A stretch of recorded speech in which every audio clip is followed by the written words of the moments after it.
Olá, sejam muito bem-vindos ao Não Alimente Zumbis. Eu sou o Ale e hoje eu vim aqui para falar de Morbius, a estreia da parceria Sony Marvel nos cinemas nessa quinta-feira. Mas antes da gente começar, como sempre, já se inscreve no canal, ativa o sininho para receber nossos próximos vídeos, que vem muita coisa essa semana, e bora falar do vampirão da Marvel. Pra começar, vou dizer que esse vídeo aqui vai ter spoilers do filme, sim. Então, pra você que não gosta de tomar spoilers, vai lá assistir, volta outra hora. E pra você que já quer saber tudo o que acontece no filme, pelo menos as principais coisas, já vem que eu vou contar de uma vez tudo já. Morbius é o mais novo vilão do Homem-Aranha a ganhar um filme solo nos cinemas. E aqui nesse filme, o Dr. Michael Morbius tem uma doença sanguínea muito rara e ele precisa achar a cura. E para isso ele vai estudar morcegos vampiros e descobre que na combinação de DNA, porque esses morcegos vampiros conseguem produzir naturalmente um anticoagulante e isso poderia salvar a vida deles, e ele acha essa cura, só que ele acaba se tornando uma espécie de vampiro, um pseudo-vampiro. Ele tem poderes de vampiro, mas nem todos os defeitos. Ele consegue andar no sol, ele não tem problema com a água benta. O filme até faz umas piadinhas com isso, mas ele se torna essa espécie desse monstro, esse vilão mesmo, né? E aqui no filme ele tem um amigo, Milos, que é uma pessoa que ele conhece desde criança e que sofre da mesma condição que a dele. Só que o Milos também quer ser curado e o Dr. Michael Morbius não quer que ele se transforme em um monstro. É aí que nós vamos ver o antagonismo dos dois, já que obviamente que o Milos vai conseguir tomar a cura e eles vão entrar numa batalha até o fim. Terrível. Então, gente, vamos dar aquela suspirada, porque assim, eu vou dizer que eu gostei. Eu curti o filme, eu me diverti enquanto eu assisti o filme. Mas a gente vai pensando e ele é extremamente problemático. A começar que ele parece ser bem sem identidade ao contar a sua história, até porque a história de Morbius é exatamente a mesma história que nós vimos em Venom. Lá em Venom chegou um simbionte do céu e acabou infectando duas pessoas. Ele acabou com o Ed Brock se tornando esse herói ou antivilão, chama como vocês quiserem, e infectou lá o outro doutor, que acabou se tornando o vilão do filme. Aqui, o Dr. Morbius cria uma cura, ele toma, vira uma espécie de anti-herói, de vilão, como vocês quiserem, e a outra pessoa toma e acaba se tornando o grande vilão do filme. Exatamente a mesma coisa. Faltou alguma coisa diferente aqui, porque eu não quero que a Sony fique me apresentando pro resto da vida a mesma história com personagens diferentes. Então, pra mim, isso é um grande problema já de Morbius de começo. Pra mim, a grande diferença entre os dois é que, assim, uma das coisas que mais me incomoda lá em Venom é o humor que não me pegou, que é bem sem graça, que é bem sem criatividade, e pra mim ficou bem tosco. Não tem isso em Morbius, não tem esse humor. O filme tenta ser bem mais obscuro, tem algumas cenas que parecem bem filme de terror, inclusive, e talvez isso tenha me agradado mais pra contar a história desses dois personagens, ou do Morbius, que é até bem melancólica. Eles são alguém que tem uma doença que deixa eles muito fracos, eles sofreram a vida inteira com isso, e agora eles acabam tendo esse poder, e cada um age do jeito que acha melhor. Então tem uma história aqui, sabe? A história, por mais que ela tenha uma narrativa muito parecida, em Morbius parece que ela me soa mais natural. O grande problema é que depois que ele apresenta a história, ele não sabe o que fazer com ela. Então, assim, o primeiro ato do Morbius, até o começo do segundo, eu gostei bastante. Então, acho que é por isso que o filme eu acabei curtindo mais do que eu curti lá em Venom. Ele apresenta muito bem os personagens, ele consegue estabelecer muito bem a sua história. Ele apresenta as motivações que o vilão vai ter para ser do jeito que ele é. O problema é que depois, no resto do filme, ele acaba não apresentando. Então a gente basicamente tem aqui um filme de meia hora. Tudo que vem depois é uma encheção de linguiça enrolando até que eles lutem no final e acabem acabando a história. O primeiro ato é muito bom porque ele não perde muito tempo contando toda a história. Quando eu vi o trailer, eu vi aquelas cenas da floresta, aquelas coisas, e aquilo parecia que ia tomar um grande tempo do filme. E não, é duas cenas basicamente. Eles chegam nessa caverna, montam uma armadilha, os morcegos vêm e o filme segue pra frente. Só pra dizer que foi lá que ele achou os morcegos. E o filme já volta pra contar a história deles pequenos. A gente vê o Michael Morbius pequeno lá dentro de uma clínica, onde ele viveu a vida inteira, desde quando ele se lembra, e quando esse amigo dele, o Milos, chega também com a mesma doença. Inclusive o Michael Morbius chama ele de Milos, porque nessa cama do lado dele já teve várias pessoas. Tanto que ele diz que ele nem lembra quem era o Milos original. É uma cena bem bacana, bem construída, assim, que mostra por que eles tiveram uma ligação muito rápida. Por mais que tenha vários bagulhos que não dá pra engolir, assim, porque eles estão numa máquina de hemodiálise. E a máquina do Milos estraga e o Morbius arruma com uma molinha que ele tira de uma caneta, ele acaba arrumando a máquina. Então o médico que cuida deles ali acha que ele é um super gênio, super dotado, e manda ele para uma escola onde ele pode ter uma educação que melhor, né, que vai tornar ele o grande médico, tanto que ele acaba tirando doutorado aos 19 anos em biomedicina. Só que essas coincidenciazinhas, o médico achar que ele é um super gênio porque ele arrumou uma máquina com uma mola, e tipo, ele teria que ter visto essa máquina alguma vez aberta na frente dele. Ele já tá anos ali, isso pode ter acontecido. O filme não perde muito tempo nisso. Então, por mais que as desculpas pra seguir a história sejam meio capenga, como é rápido, isso acaba ajudando a narrativa. A gente entendeu que os personagens estão ali, estabeleceu essa amizade deles. Ele deixa um bilhete pro guri dizendo: eu tô indo, mas eu tô indo pra achar a nossa cura. É um negócio meio poético, assim. Então, por mais que ela às vezes não seja bem encaixadinha a história, não se explique muito, é rápida, passa rápido, a gente entende essa ligação deles. Eles já mostram ali que tem uns bullies de uma escola da frente ali, e o Miles acaba indo pra rua e apanha dessas crianças. Ele já estabelece que eles são fracos e sempre apanharam pros outros, e a sociedade tratou eles como sujeitos marginalizados e que batiam neles, enfim. Tudo isso funciona para que a gente entenda as motivações deles depois. Por que o Miles, quando ganha poder, não se importa em sair matando os outros? Porque as pessoas sempre foram ruins com eles. Então esse primeiro ato ele apresenta muito bem, sabe? Logo já volta pro presente. O Morbius está ganhando um prêmio Nobel por causa de um sangue artificial que ele criou. Isso ajudou muita gente, inclusive o policial que a gente vai ver depois, que é completamente descartável no filme, mas que tem essa ligação mostrando o quanto que esse sangue artificial que o Morbius criou é importante. Isso acaba sendo importante na história também. Mas logo que a gente vê eles adultos, a gente sabe que o Miles é rico, eles ainda são irmãos, e é o Miles que financia toda a pesquisa do Morbius. E aí o Morbius lá tá com vários e vários testes, até que ele acha um teste que funciona e resolve fazer teste em humanos. E o humano que ele vai usar é ele mesmo. Até eles vão fazer o teste em águas internacionais, porque afinal é ilegal, é proibido, eles não podem sair testando em humanos assim. Que é a cena do barco que a gente vê nos trailers. Essa cena é muito legal. Tem várias coisas que não fazem sentido no andamento delas. Por exemplo, para fazer uma experiência científica num barco e o barco tá cheio de mercenário armado. Não tem motivo para ter mercenário armado nesse barco, a não ser pro Morbius poder matar eles sem culpa na consciência. Porque por mais que o Morbius seja um vilão, a Sony tá nos apresentando ele como o protagonista, como o herói desse filme. Então ele não pode sair matando pessoas boas. Então ele bota lá seus mercenários para que ele possa matar. E as cenas do barco são bem legais. Logo depois, quando ele volta, ele começa a tentar fazer mais pesquisas, entender esses poderes que ele tá tendo, e começa a perceber que ele tem essa sede de sangue. Só que, de novo, ele tem que ser o herói, ele não pode sair bebendo sangue.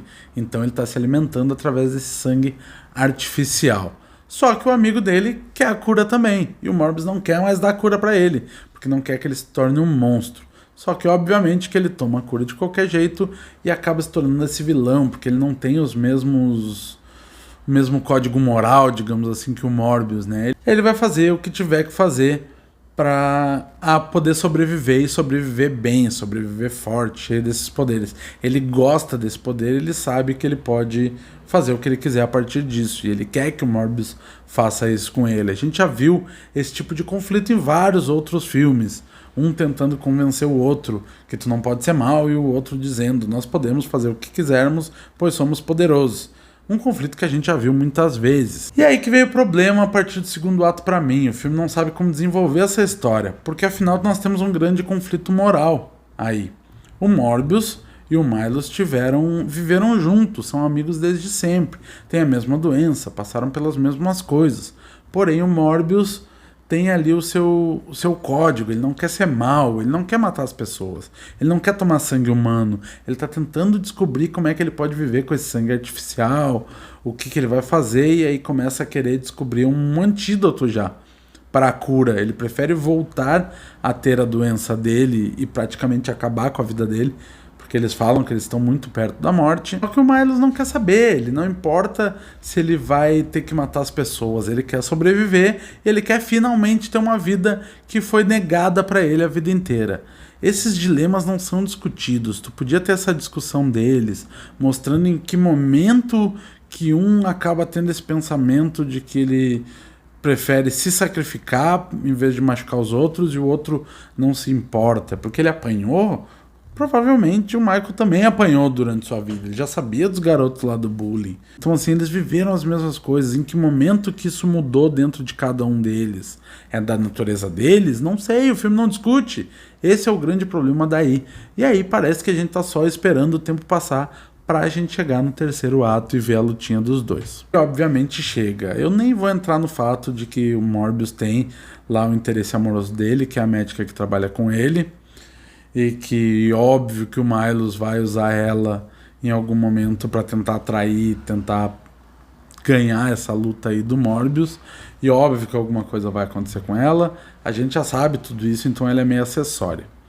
A gente tem 2 policiais que estão investigando o caso desde quando eles acharam os corpos lá no navio até pessoas, uma enfermeira morre dentro do hospital e acham que foi o Morbius, então eles estão investigando tudo isso. O Morbius acaba sendo preso mesmo, só que os policiais são bem acessórios, eles ganham destaque por aparecer, por ser uma pessoa que existe nos quadrinhos, mas dentro do filme, para nada serve. Parece que o roteiro é meio feito de qualquer jeito, tipo, engulam aí a história e tá ótimo. Confesso que pra mim, ok, não tava muito me importando. Uma questão de expectativa, né? Não esperava muito, o filme não me entregou muito e me satisfez. E aí que a gente chega no terceiro ato e a gente acaba tendo o confronto entre os dois, como já era esperado. E como eu disse, o Miles acaba usando a Martini, que é vivida pela Adria Arjona. Ela é o interesse lá amoroso do Morbius, ele acaba usando ela como isca. Morbius chega lá, acha que ela tá morta, e aí vai pra cima do Miles com a cura. A luta é bem ruim. O que a primeira teve de boa, que eu gostei, é ser terrível. Porque já deu pra ver nos trailers que tem o movimento, quando ele faz aquele movimento rápido, vem tipo uma fumacinha atrás, né? A luta é basicamente isso, parece que eles estão no meio de uma fumaça, porque é só uma fumaça pra cá, fumaça pra lá, e a gente não vê muito. Daqui a pouco faz uma cena em mega slow motion, assim, câmera lenta, e a câmera vai virando pra mostrar que eles estão ali numa luta, e na verdade a gente só tá vendo fumaça pra um lado, fumaça pro outro. Na hora me lembrou a luta lá do Voldemort com o Harry Potter no final, que eles vão indo lá, fazia muito mais sentido do que faz aqui em Morbius. Realmente faltou aí uma direção. Eles têm umas garras, né? A mão deles muda, eles ficam com um zunhão, assim, umas garras. Podia muito bem ser eles se dando-lhe tapa, se arranhando-se, brigando no soco mesmo, os dois. Já que os dois são extremamente rápidos, extremamente fortes. Eles não precisavam ficar um jogando fumaça no outro. E quando o negócio já não parecia bom, o final... Porque assim, o Morbius apanhou, e aí no final ele vai ganhar, óbvio.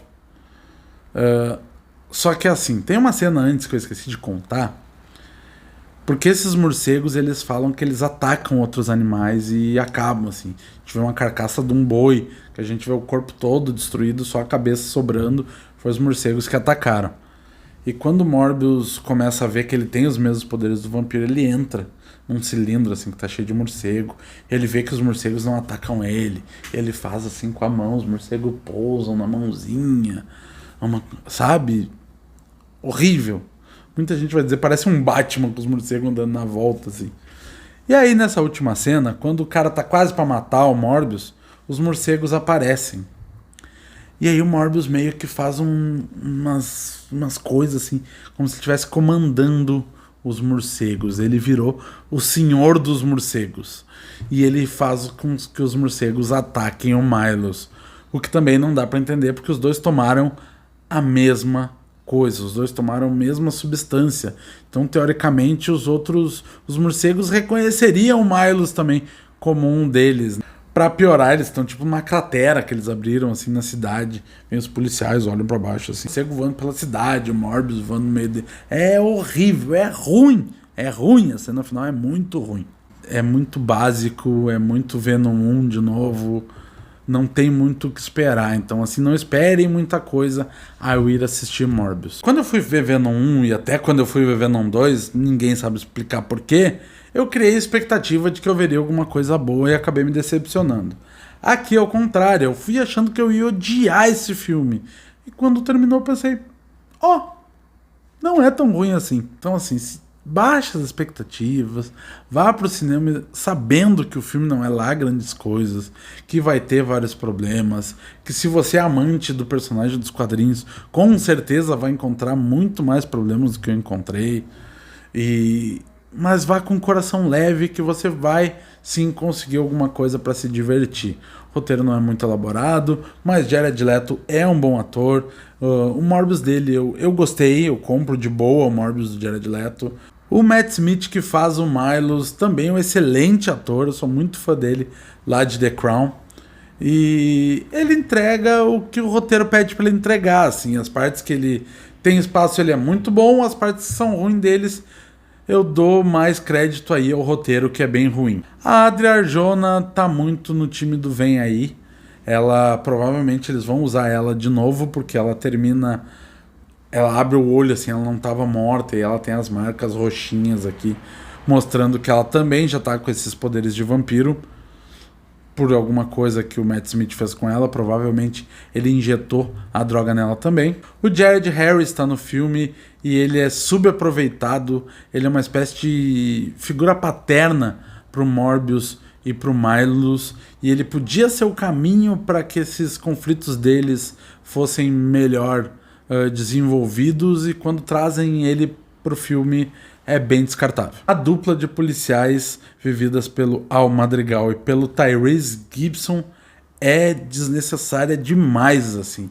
Não só desnecessária, eu digo que até atrapalha o filme, porque o Tyrese é o Simon Stroud, e ele é um personagem que existe nos quadrinhos, então ele poderia ser usado de alguma forma e o filme simplesmente não quer fazer e dá espaço para eles. Eles aparecem muitas vezes no filme e todas as vezes são desnecessários. Eles podiam ser tirados do filme, que não iam fazer falta.